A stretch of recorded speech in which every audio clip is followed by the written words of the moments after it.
guest who was featured in Hadass's report that we just played out for you is a former member of the Knesset who said in a recent interview that the call for early elections, quote, is a clear indication that Israel's worst political crisis did not end when this government was sworn into office. Yohanan Plesner, president of the think tank Israel Democracy Institute, joins me now live by Skype from Jerusalem. It's good to have you, sir. What did you mean by that? Was this inevitable from the start? Well, it wasn't inevitable, but hi, Becky, and thanks for having me. And you've been covering this crisis for quite a while as well. And as this government was established exactly a year ago, we thought that it put an end to Israel's political crisis. We thought that this very strange and unique coalition of parties from the right, from the left, from the center, and an Arab party for the first time would bring Israelis together and would be able to govern for a few years. But apparently this coalition did not manage to hold together. And a couple of months ago, essentially, it fell apart. Not as a result of a decision of any party leader to leave the coalition, but rather it was a decision of a number of backbenchers to shift sides and basically to eliminate the narrow majority that the coalition had. Prime Minister Naftali Bennett and his coalition partner, who is the Foreign Minister, Yair Lapid, said at that press conference that they held together, that joint press conference yesterday, that they had, and I quote, exhausted options to stabilise their coalition government. Is that true? Do you agree with that assessment? Yes, you can be sure they had a very strong interest, both the national interest and a personal political interest to do the utmost to keep this coalition together. But it started as a very narrow coalition. Their coalition included 8 different political parties that added up together to 61 seats out of 120. So it was 61 versus 59.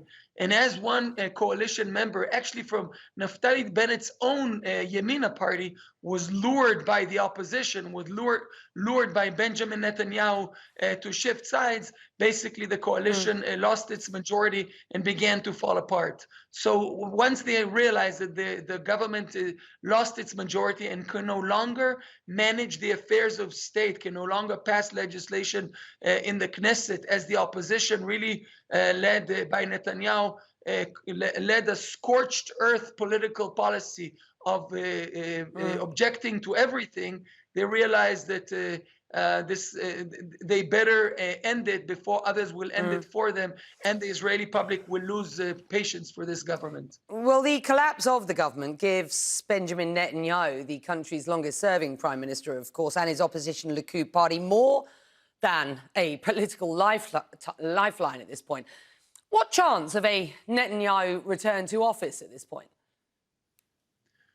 Well, that's the $1 million or 1 billion or whatever. That's the big question that is now looming above Israeli politics. Israelis are split right down the middle between the pro-Netanyahu camp, it's basically Likud plus ultra-Orthodox parties, and the anti-Netanyahu camp, that is a combination of parties from the right, from the left, and from the center.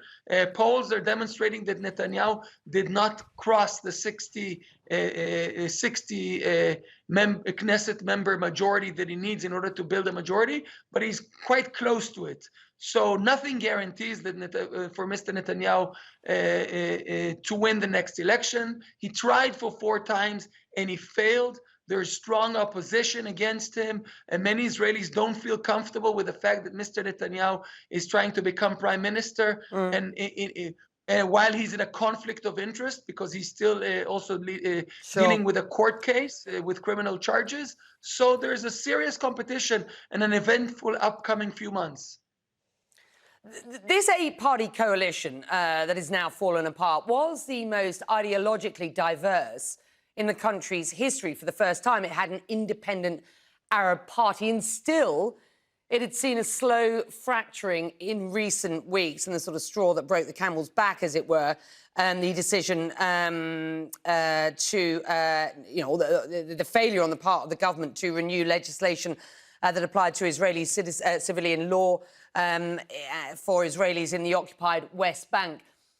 I just wonder, what does this say about Israeli society today. And what is the long-term solution here? What needs to happen next? Well, number one, one cause for this deadlock is of course this split right down the middle over the personality and policy of Mr. Netanyahu. What brought this heterogeneous coalition together was opposition to Mr. Netanyahu, but it's not only opposition to Netanyahu. They actually managed to legislate quite a serious sequence of reforms in the social and economic areas, and unprecedented decisions to integrate the Arab minority into Israeli economy and society. So this is one aspect. The second aspect is that Israel's electoral reform is in dire need for, Israel electoral system is in dire need for reform. Our current system does not produce a decisive outcome and produces unstable outcomes. So, and the current conflict around Mr. Netanyahu just amplifies the need for electoral reform that will produce a decisive and clear and stable outcome after Israelis go for an election. What briefly will happen now to that legislation over the West Bank, which the government didn't get through over opposition from mostly Arab lawmakers in the coalition? What happens to that now? Well, what will happen to this legislation is what will happen to all legislation that is expected to expire after the Knesset dissolves itself. So this legislation was expected to, the current legal arrangement in the West Bank was expected to expire early in July, and the Knesset will dissolve itself before that, and therefore it will be extended automatically until about 3 months after the upcoming election date. So basically, this issue, like many other issues, will be rolled forward until a later date. That election, as I understand it, expected for sometime around September. Good to have you on, sir. Thank you. Late October, beginning of November. Late October, beginning of November. Thank you. I stand corrected. Thank you.